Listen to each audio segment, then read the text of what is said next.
அன்பு உறவுகளுக்கு வணக்கம். நேற்று திருப்பத்தூரில் ஒரு காதல் ஜோடி தனக்கு பாதுகாப்பு வேணும் அப்படின்னு சொல்லி காவல் நிலையத்துக்கு போகிறாங்க.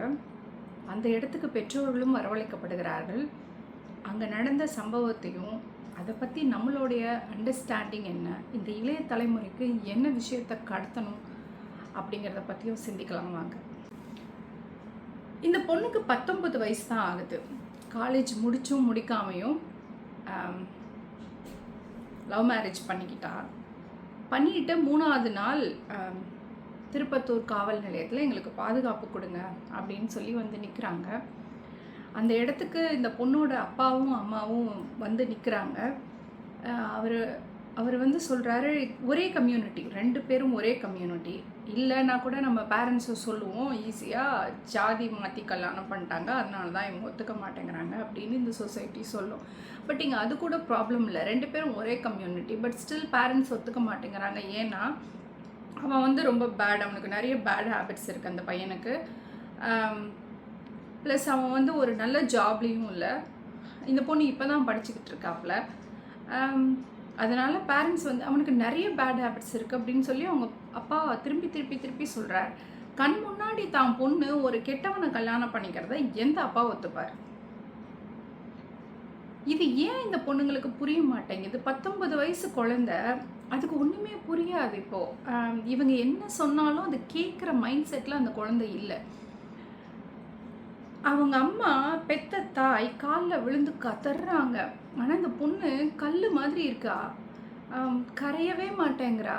நான் என்ன சொல்கிறேன், லவ் மேரேஜ் பண்ணுங்க, அதுக்கு ஒரு ஏஜ் இருக்குது. 19 என்ன கேட்டால் ரொம்ப ரொம்ப ரொம்ப ரொம்ப கம்மியான வயசு. படிங்க, ஒரு டிகிரி கூட கையில் இல்லை. நீங்கள் என்ன பண்ண போகிறீங்க லவ் மேரேஜ் பண்ணிவிட்டு? இந்த சொசைட்டியில் நீங்கள் எப்படி சர்வைவ் பண்ண போகிறீங்க?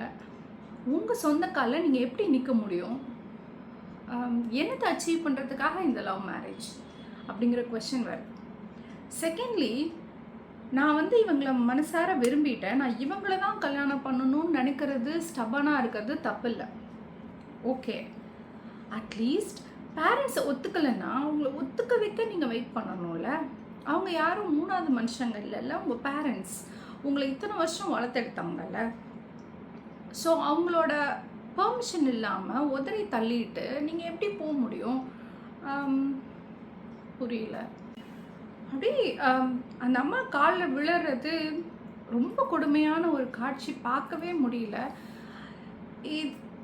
இதை பற்றி ஒரு மூவியில் கூட, Mounam Pesiyathu if I am not wrong, Thiru Suriya அவர்கள் நடிச்சிருப்பார். ஒரு காட்சி, ஒரு எக்ஸாக்டாக அதை ரெப்ளிகேட் பண்ண மாதிரி இருக்குது இந்த சீன். அதில் கூட அந்த பொண்ணோட தகப்பனார் காலில் விழுவார். அந்த பொண்ணும் அந்த பையனும் ஒன்றுமே பேச மாட்டாங்க. அதுக்கு அந்த ஹீரோ வந்து சூப்பராக ரிப்ளை கொடுத்து 2 பேரையும் பிரிச்சுட்டு வருவார். அந்த you know same is happening here. But இங்கே ஹீரோ யாரும் இல்லை. போலீஸ் ஒன்றுமே பண்ண முடியாதுங்க. What they can do, they can just follow the rules and law, right? இந்த குழந்தைக்கு தெரியணும், இவங்க இத்தனை வருஷம் நம்மளை வளர்த்தாங்க. நீங்கள் வந்து இந்த லவ் பியோர் லவ் அப்படின்னா அம்மா அப்பா மேலே வச்சதும் பியோர் லவ்வாக தானே இருந்திருக்கணும். அன்பு ஒன்று தானுங்க. அப்போது அவங்களையும் விட்டு கொடுத்துக்காம தானே இருக்கணும். இத்தனை வருஷம் வளர்த்த பேரண்ட்ஸையே நீங்கள் அசால்ட்டாக தூக்கி போட்டிங்கன்னா நேற்று வந்தவங்களாம் ஏமாத்துறவங்க, நீங்கள் எப்படிங்க சஸ்டைன் பண்ணுவீங்க? ப்ளஸ் அந்த குழந்தை இப்போ ஏதோ ஒரு வேகத்தில் கல்யாணம் பண்ணிட்டு போகிறா. நாளைக்கு அந்த பையன் சரியில்லை, இல்லை எனி யூனோ சுச்சுவேஷன் அவங்கள ஒரு கஷ்டத்தில் தள்ளுதுன்னா நீங்கள் இங்கே தானே வந்து நிற்பீங்க. அப்போ மாத்திரம் பேரண்ட்ஸ் இங்கேருந்து வானத்துலேருந்து குதிப்பாங்களாங்க? நாம் என்ன புரிஞ்சுக்கணுன்னா, மெயினாக பொம்பளை பிள்ளைங்களுக்கு இதை நான் சொல்கிறேன், கல்வி மாதிரி ஒரு பாதுகாப்பான ஆயுதம் எதுவுமே கிடையாது. கல்வியை எதுக்காகவும் விட்டுறாதீங்க. கல்விக்கும் முக்கியத்துவம் கொடுங்க. டீனேஜில் இந்த மாதிரி சின்ன சின்ன ஆசைகள் வரும். ஆனால் அதை ஹேண்டில் பண்ணாமல் அதுக்கு ப்ரையாரிட்டி கொடுத்தீங்கன்னா உங்கள் டோட்டல் லைஃப்பும் கொஸ்டின் மார்க் ஆகிடும்.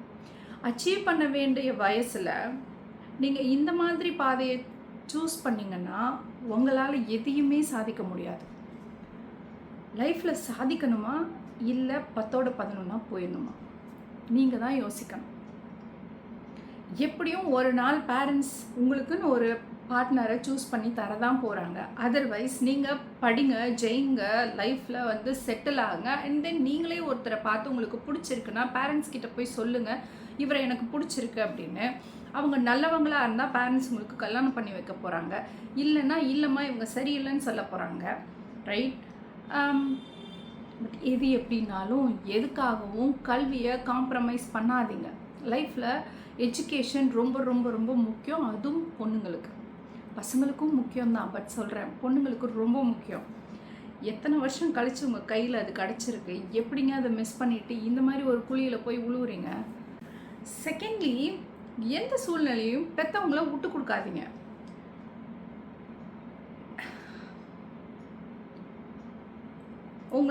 உங்களை பிறந்த நாள்லேருந்து பார்த்து வளர்த்து ஆளாக்கி அசால்ட்டாக காலில் விழுந்தா கூட எட்டி வச்சுட்டு கிளம்பி போகிறீங்கன்னா அப்படி என்னங்க அங்கே இருக்குது? எப்படிங்க ஒத்த பிள்ளைய இப்படி கொடுத்துட்டு, ஒத்த பிள்ளையோ 10 பிள்ளையோ பிள்ளை தானேங்க, எப்படிங்க விட்டுட்டு பேரண்ட்ஸ் இருப்பாங்க? எப்படிங்க தூக்கம் வரும்? ஏன் இதை குழந்தைங்க புரிஞ்சிக்க மாட்டேங்கிறீங்க? அப்படி எப்படிங்க பேரண்ட்ஸ் மேலே பாசம் இல்லாமல் உங்களுக்கு போயிடும்? யாரோ ஒருத்தர் மேலே பாசம் வந்துடும் திடீர்னு. உண்மையான பாசம்னா சாகிற வரைக்கும் இருக்கணும். ஸோ இந்த யங் ஜென்ரேஷனுக்கு நாம் இந்த விஷயத்தை புரிய வைக்கணும். உங்களுக்காக டே அண்ட் நைட் கஷ்டப்பட்டு சம்பாரித்து அவங்கள பார்த்தா தெரியுது தே ஆர் மிடில் கிளாஸ். ரொம்ப கஷ்டப்படுற ஃபாதர் மாதிரி தான் அவர் இருக்கிறாரு. அவர் எவ்வளோ கஷ்டப்பட்டு உங்களுக்கு ஸ்கூல் ஃபீஸ் கட்டி, அந்த ஃபீஸ் கட்டி, இந்த ஃபீஸ் கட்டி, அந்த அம்மா அவங்கள எவ்வளோ கஷ்டப்பட்டு ஒரு பொம்பளை பிள்ளையை இவ்வளோ நாள் வளர்த்தி ஆளாக்கியிருப்பாங்க. ரைட்? படிச்சிங்க, ஓரளவுக்கு எந்திரிச்சு நடக்க முடியுது, வெளி உலகத்தை பார்க்க முடியுதுன்னு ரெக்கம் வரைச்சிருச்சு. இல்லை, பறந்தாலும் திருப்பி தாய் கூட்டுக்கு திருப்பி வரணும். அந்த நம்பிக்கையில் தாங்க உங்களை பறக்க விடுறாங்க. கூட்டையை உடச்சி போட்டு போயிட்டா எப்படிங்க?